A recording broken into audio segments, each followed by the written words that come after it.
Hello, and welcome to Let's Talk About Anti-Fun Propaganda by Gen and The Degenerates.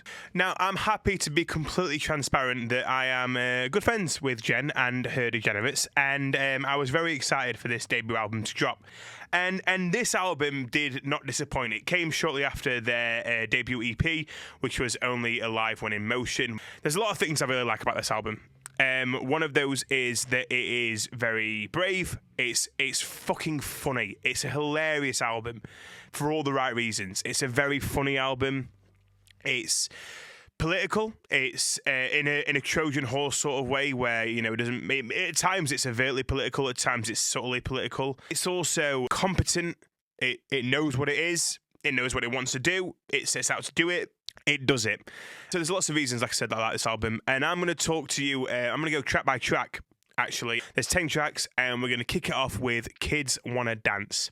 Now, Kids Wanna Dance was one of the singles off the album. There's a fantastic music video shot by a man whose name I've forgotten, but I will show in front of you now.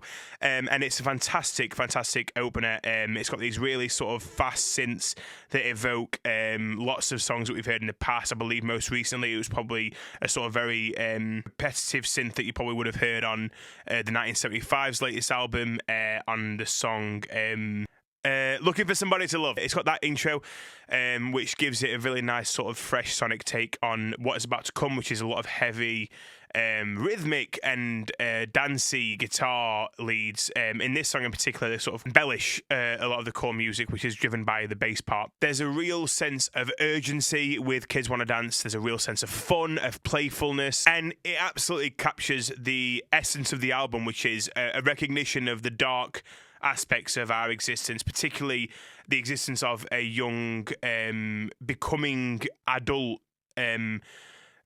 Western individual, somebody that is born in the West who is becoming no longer a young adult, but becoming an adult, becoming something a bit more put together, despite not feeling put together. This song addresses those fears, addresses that sort of rationality, but does it in a way that's extremely playful, also very sincere when it needs to be, but with a real witty sort of wry sense of humour, which is very welcoming for an opener and perfectly sets a tone for what the Degenerates and Gen have to follow. And then we have Girls, which is again another very popular single off the album. Girls is a raucous, chaotic, grinding guitar tune that is all about, and you know what, I really love the sentiment behind Girls, because it's about, you know, well, the hook line is, all those things you hate, you're telling on yourself, because if you were straight, surely you'd love it. And it's that whole idea of straight men constantly whinging and moaning about women when they're supposed to love them and fancy them. And it's like, are you sure? Are you sure? And it's not obviously a homophobic jibe, of course. This is a very queer band. We're very proud of that, and certainly fight for those rights and beliefs and speak from a pedestal literally at their gigs about that. But yeah, it's a very playful take on these very insecure but pretending to be secure straight men who are like, oh, women do this, I hate it. It's like, well, you're surely you're not gay. and how they would, again, presumptuously hate that sort of thing, which is why it's very funny. I think that this song is very high energy. It's got pounding drums. You know, some of the guitar work here is really nice. There's also a really apt cameo from Uninvited, who bring this sort of, the second verse has this sort of escalating vocal that takes the same foundations of Jen's initial vocal delivery in the first verse, and then expands upon that, and it sort of takes the song in a new direction. It accelerates, it heightens, and it's lyrically, again, of the same milk, but that sort of sense of urgency that it brings is a really welcome addition to the song, and helps it sort of gives it definition in a really nice way. And it also complements the mood of the song in that there's a yearning sensibility to the vocal as well, which is really nice, and it explodes into Jen's I love it when girls, I love it when girls, which is great, and it's a really nice hooky vocal, much better than my delivery there, but it's fantastic sort of transition into and the sort of cacophony of the ending, and it sort of explodes as this very vibrant, punchy I love you when girls. It's great. It's great. It's a very big song for all those obvious reasons. I also love the bridge on this song. It's a fantastic bridge. It's got this really playful line about I feel so sorry for your missus dealing with whatever this is, which is delivered and put together in the way that those lyrics are written really, really nicely. It's packaged, it's neat. It sounds better than, again, me just saying those lyrics. It really flows quite nicely in the structure of the song. And Jen's delivery, again, is always really humorous and intelligent. She knows what sort of strings she's pulling on with those sort of lines. It's very teasing and very fun. And yeah, it's a great way to sort of round off what we've heard of the song so far before it again rises into ecstatic confession of loving girls. And I love girls. Anti-Fun Propaganda is an incredible manifesto for this album, and obviously is where the album gets its title from. It really sort of sticks a stick in the ground, and the Degenerates and Gen claim the hill that they will die on is very much revealed in this song. Jen's vocal dexterity and diversity really shines here. There's sort of these silly squeals that like weave in between the fabric of the vocals that erupt in the chorus. The chorus, I found myself recently, maybe it's because I listened to the latest album, but the chorus has got very much a vibe of the Hives about them in a really good way, which I thought was quite interesting. It's unironically very politically charged, and the production in this album, although I am sometimes questioning of how much they distort and really add texture, quite a rough texture to a lot of the vocals and guitars on this album. It certainly works really well here. It's certainly very welcome. It gives it that punch and that grittiness that I think it deserves. And also it's experimentally played with at times to really good effect. For example, Jen's lovely vocal where she laughs about Beyonce making them souffle, because we all have the same 24 hours in a day, and the laugh sort of echoes off into the distance, and it's a real sort of brain tickling sensation essentially, that works really well, and it shows a sort of astuteness. Obviously Ross Orton, who is of AM Arctic Monkeys fame, produced this album with Marshall, and it's to great effect, particularly here. It's really well captured. And that echo as well of those ha-has, it gives this reminiscent sort of that. I feel like there's a controlling motif throughout this album of almost like a public party speech where there are masses of people, this sort of rapturous ceremony. That feels like what this album is, but it does the exact opposite of that and strips it of the arrogance, and it's much more almost very exposing and vulnerable.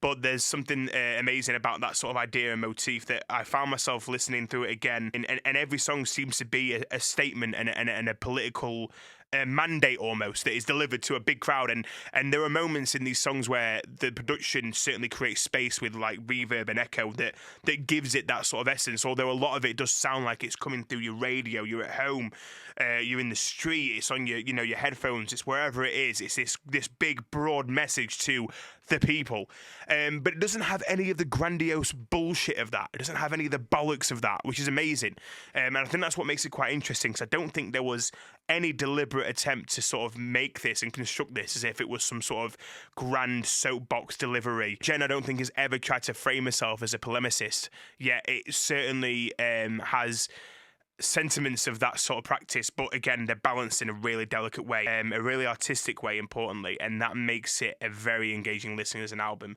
And I think that certainly shines arguably the strongest on Anti-Fun Propaganda. We are all silly rabbits. I am a silly rabbit. It's that sort of idea that we are overthinking everything and also underthinking a lot of things, and the world's got a bit mental, and everything is engineered towards having as little fun as possible, or it's at least geared towards things that make us unhappy, because that's obviously what most people would argue that late-stage capitalism is propelling us toward. And it's really fantastic to hear a song that dismantles that with great sort of comedic effect, and although it does take itself seriously in its message and what the commentary actually is, offering, it's also not afraid to be very silly. That's enough internet for today. Is a fantastic, one of my personal favourite tracks on this album, because it's fucking hilarious. And it's a very compelling listen as well. It's engaging, funny, witty. Jen's lyricism on here really stands out. It's very self-aware of the tropes that we all fall into, whether you're on the left or right of the aisle, of becoming a keyboard warrior and becoming a sort of place where the internet is the forum for moralistic apprehension, and also the forum for dismantling opponents' political viewpoints, and also how silly we often all look doing that because we either don't know what we're talking about or we are just being fucking obnoxious, or both. And I think this song beautifully captures that sort of humbling notion that we have all been dickheads on the internet at some point, and some of us still continue to be a dickhead on the internet. Don't say anything. But it's really good. There's a lot of things in this track to be very fond of musically as well. There's an absolutely killer bass rhythm through this, and there's a really nice call and response with the bass and the guitar almost in the second verse as it accelerates. It's very reminiscent of hard rock and arguably even metal of decades gone by, particularly British metal and British heavy rock. But it's very sinister and enticing and expressive, and it builds and it swells and it reaches a really nice sort of crescendo in the chorus of that's enough internet for today, everyone go home, call your wife, touch some grass, leave me the fuck alone. It's a brilliant chorus line there. There's some really nice sort of cynically teasing vocals and lyrics from Gen on this track. And the bass as well and the guitars have this, again, sinister element to them that's menacing. It's very restrained and then explosive, and it's got a real punch to the mouth and then wrapping your arm around the back of your head and patting you on the head feel about it, which is very welcome at this point. It's a nice little sobering wake-up call to how, as much as we might think that it's the outside that's a problem, whatever the outside is, it's also the inside, and we also probably need a good slap.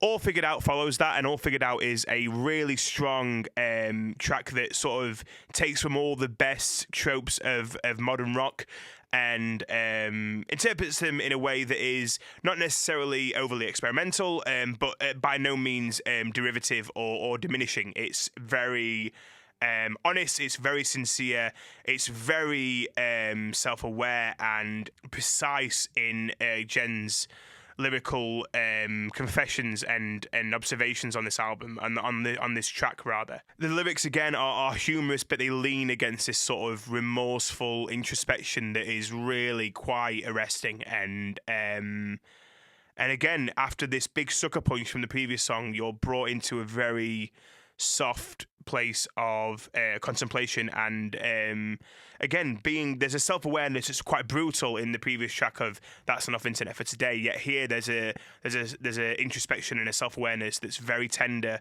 very soft and very sincere, that is again a really nice balance and a really necessary balance, I think, for the sort of composition of this album, and it really makes it resonate in a profound way. And there's huge ambition on this record, I think, in a really good way, where it's almost like I actually don't think that maybe the band are aware of how ambitious this record is in regards to its sentiment. I think that it's they've set out to be ambitious, but I think it speaks to more people than they maybe realise. I think there are certain tracks where there is certainly a strong insinuation of, or at least a strong expression of personal identity, and that can be sometimes refined to particularly the band's status as being a queer band that are female fronted, which again those phrases and those words might immediately sort of alienate some people, but those people are being spoken to on this record, and whether they realise it or not, they are, and that's what I think makes this record really interesting, even when there is a playful jibes at the heteronormative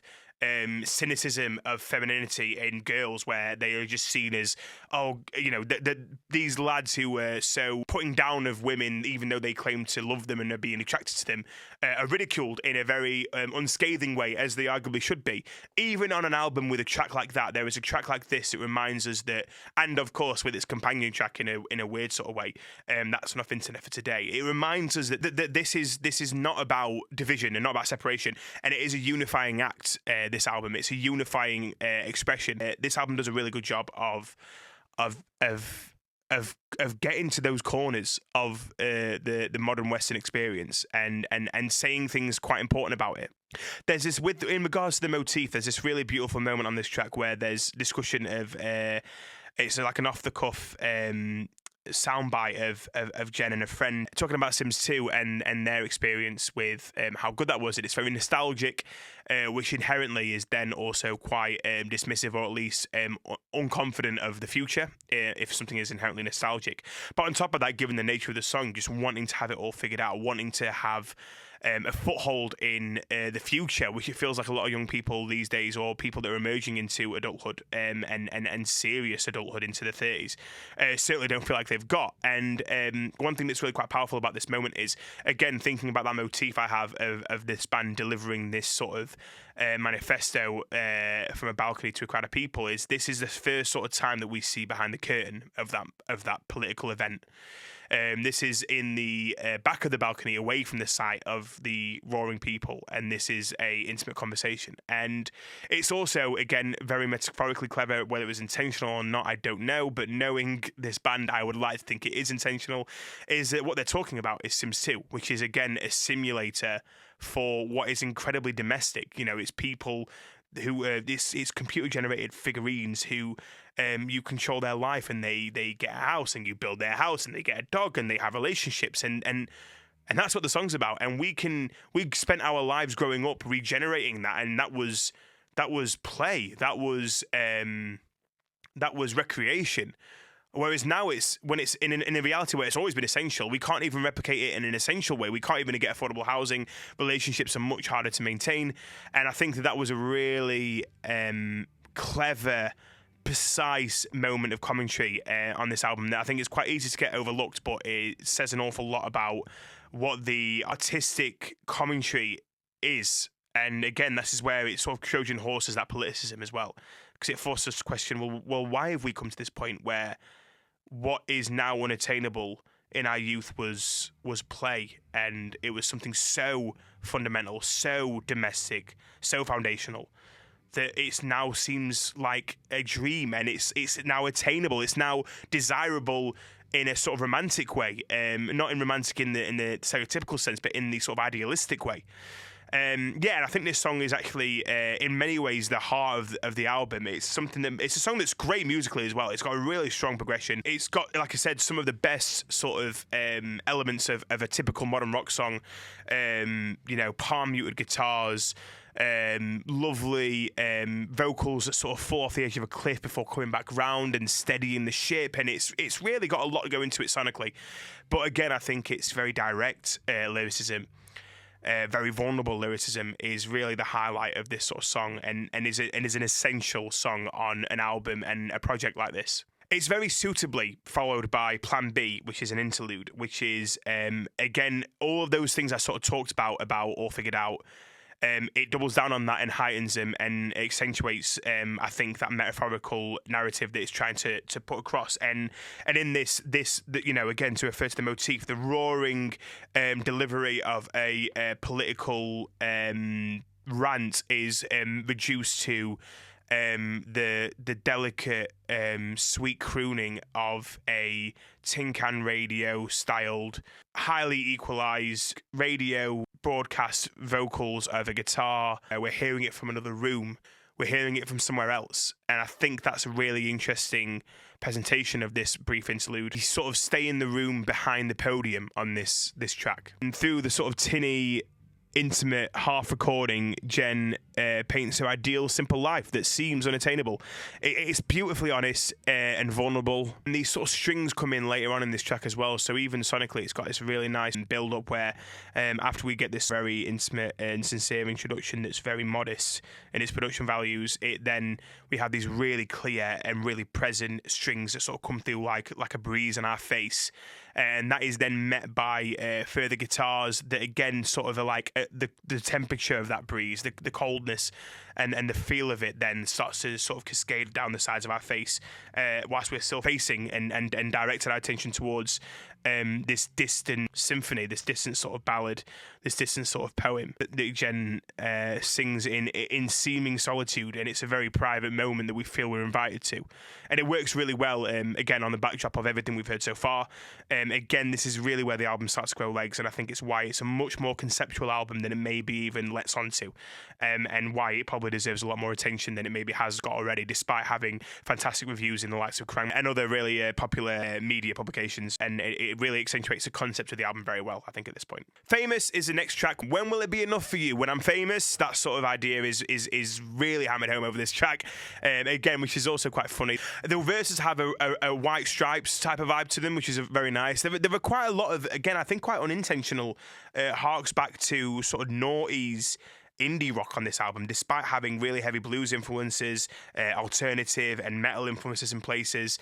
It's really diverse in that regard. It's one of the safer and more traditionally structured songs on the album, which again is not necessarily to its detriment, but if you are a fan of something a bit more ambitious, this is probably not the place to go to that on this album, although of course, as we've talked about already, and we will talk about, there are plenty of very ambitious and adventurous peaks on this album that come quite nice. So sometimes it is quite nice to have quite a grounding, traditional almost rock anthem that really just reminds us of their ability to do the basics well, do them with passion, do them with verve, do them with a bit of attitude, and also again keep all those sentiments we talked about earlier of humour and sincerity and balancing them really well. It's a really just bog standard good song. It spreads its wings a lot more in its chorus, but again, it doesn't stray too far from the path. And again, that's fine. I think it's quite steadying. And actually, sometimes you notice, particularly when we analyse a piece of work on a record like this with a bigger context, it's really interesting, I think, to see that there are songs like this that often are anchoring points and foundational points that, although them by themselves might not stand out too much, in the grand scheme of things, they do say an awful lot. I think this is there, particularly on the backdrop of what comes before on the album with the track listing. I think it's certainly it's certainly making a statement. It's certainly Gen removing that vulnerability, embracing her ego in a very appropriate way, and as she has every right to, and playing with that and teasing you with that and teasing you with their confidence, with their ego, whilst again still having that sort of wry, cynical, tongue-in-cheek, like, well, it's actually not really good what I'm doing, but I'm still gonna fucking do it anyway, and feed into this, ridiculous idea of being famous and that being sufficient, and also desiring the all the silly baubles that come with being famous and, in quotes, successful via fame. Big hit single sees Gen return to her public address mode back on the podium in real true fashion. This was an incredibly popular single off the album. It was, I think, the opening single off the album. If a tree falls in the forest and no one plays it on the radio, does it make a sound? Is one of my favourite lines in a modern piece of work I've heard for a while, in its outright, on-the-nose, pseudo-philosophical nature, while simultaneously being quite provocative and satirical, which is really welcoming, and always what this band do really well. The bridge is fantastically delirious on this record, and really, again, there are more adventurous elements here. Guitars sort of swirl and absolutely fucking spiral out. It's a real strong energy, and they, again, keep that sort of aggression that is playful and is terrifying, but also friendly and warm. It's a really nice, quite unique balance that this band sort of strike, and it's complemented, of course, by Jen's soaring vocals over the top and scathing, to the point, direct, unflinching, confrontational vocals at times that are not confrontational to the listener, but ideologically confrontational. There's crunching guitars and pounding bass, and it's really an excellent example of Gen and the Degenerates at their best in their deconstructionist values. Their ability as deconstruction artists here is really there for all to see, in plain fashion, in a fantastic way. And it's, again, a very funny sort of takedown of the folly and the shallowness of what is deemed, big hits, and the desire of that rather than the desire of something more profound or impactful for an individual listener. Post Cool is, again, I would argue, almost a companion to the song Anti-Fun Propaganda, in that it is very much reflective of this motif of the world according to Gen and the Degenerates in, again, a fantastically playful way. There's this sort of ethereal, anticipatory PS1 type music that it starts with that, again, it really makes you sort of want to go, oh, what's coming, what's going to happen next, which is, again, another very delicate touch. The production on this album is, again, quite, leans into a lot of the texture and a lot of the aggression and friction. The friction of the music is really indulged with the production, but there are moments when these sort of ethereal, otherworldly electronic elements are really allowed to breathe, and they're very sparse, but when they are, it's incredibly welcoming. And I think it is a sign of possibly an area that I would love to hear the Degenerates lean more into, and it comes in this opening track. Even just the introduction, it gets your attention. It's not something I think you'd immediately skip on Spotify. You're kind of like, oh, okay, what's going on here? And then when it kicks in, it's great. You've got this sultry hiss take, but also incredibly delivered vocal take from Gen in the verses. It's sonically very refreshing as well to hear a lot of these electronic tropes against sort of the grinding, thrashing guitars that often encapsulate or permeate this album. There's this beautifully intimate verse, and there's this gorgeously sort of invasive vocal take from Gen as well, which is very much in your ears. Her voice is not diluted or diminished in any way. It, again, is another example of showing the dexterity of Gen vocally as an artist, and it certainly comes later on, which we'll talk about in a minute on the final track. But there's here it really does do a nice interpretation of how to do very almost seductive, quite arresting yet still, and very slow and very specific and very precise vocals, which really do capture attention. There's this raucous mantra-fed chorus that's scathing and also funny. It has an equally strong concept as, again, anti-fun propaganda. And again, is another, I think by itself it doesn't, but I think in companionship with anti-fun propaganda, the song, I think it certainly is an important beat conceptually for this record, and I think that it arguably is, again, I see it almost as a bit of a companion piece to Anti-Fun Propaganda. It feels like it's sibling in some way, in that it sort of pokes fun. I think lyrically and structurally, it definitely does that thing of poking fun at something whilst also promoting an alternative, which is really, I think that's also the crux of why it speaks as such a polemical album, because we're not just talking about things being shit and things we're not happy with. We're also saying this is the alternative, and the alternative is essentially completely hedonistic, unflinching, brave, assertive freedom and enjoyment in whatever it is that we possess, whether that is silly things that may be harmful like sugary drinks, or whether it is things like monogamy that just don't apply to us and we enjoy a more polygamous way of living, or whether it is not being deemed cool or trendy or attractive enough by external norms that have been established by corporations and all sorts of cynical, horrible, weaselly little men with power and money, essentially, and women with power and money who have also facilitated that. This very cynical facilitation of the human value being diminished to something that is currency. They do a really good job of squashing all that, which I think is why it feels very like a rally. It feels like a rally for, again, more people than it probably lets onto it being about, or maybe more than people maybe realise. I think it might be. I'd love this to be an album that people come back to in the future and really recognise the significance of. I think it's very powerful in that regard. And the final song, Jude's song, stops you in your tracks. It is a remarkably powerful, incredibly sentimental, and in completely deserved and earned moment on the album that is really tender and vulnerable and tragic and sad and beautiful and heartwarming and human. It's a really remarkable piece of work. This sudden and immediate piano comes in, which is again an instrument we've not heard. We've not heard any keys or anything like that on the album before, and it comes in and it's immediately, again, despite this sort of proximity of this record being very narrow and very in your face, this immediately creates space. It creates so much space on this album when this song starts, and immediately you're thrown into a space bigger than the space you've been living in for the rest of the album. Most precise and commanding and delicate vocals come in from Gen. It's measured and it's careful, but only because it wants to be precise. But not because it's fearful of anything. It's very unafraid. It's very liberating. It's wide apart and a very fitting album closer. It's devastatingly sad in parts, but it sort of evokes that half giggle as you cry by the memories and the contrast of how mundane they once were. And now they feel like impossibly massive.